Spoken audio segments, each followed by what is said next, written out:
ज्ञानं मोहविनाशकं भगवता पार्थाय प्रोक्तं रणे गुह्यं तत्परं हिताय जगतो यस्यान्तःस्पष्टीकृतम्।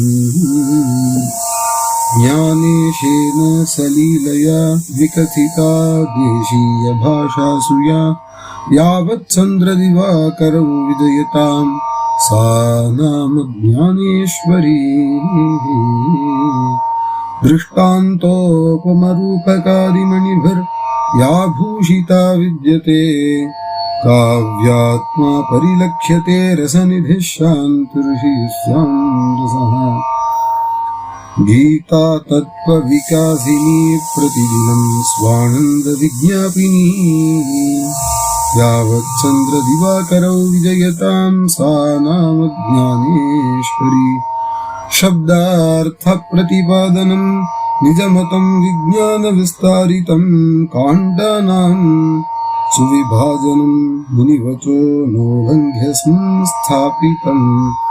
आदौ विश्वगुरुं प्रणम्य मनसा प्रज्ञा कृपायाचिता यावत् चन्द्रदिवाकरौ विजयतां सा नाम ज्ञानेश्वरी।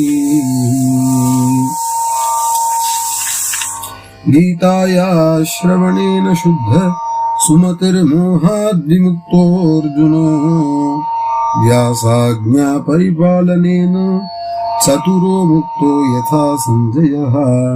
टीकायाः दृढचिन्तनं च पठनं मूढान् भवान्मोचकम् यावत् चन्द्रदिवाकरौ विजयतां सा नाम ज्ञानेश्वरी। या टीका समकालिकैरनुभवे सिद्धिर्मुदा वर्णिता यस्या वाहुपयोगिता सरलता विद्वद्भिराशंसिता सर्वेषां सुखकारिणी भगवतो वाणी च सञ्जीवनी यावत् चन्द्रदिवाकरो विजयतां सा नाम ज्ञानेश्वरी।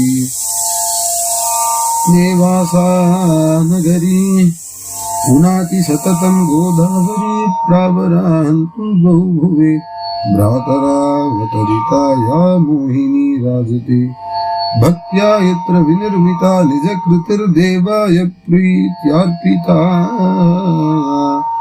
यावत् चन्द्रदिवाकरौ विजयतां सा नाम ज्ञानेश्वरी।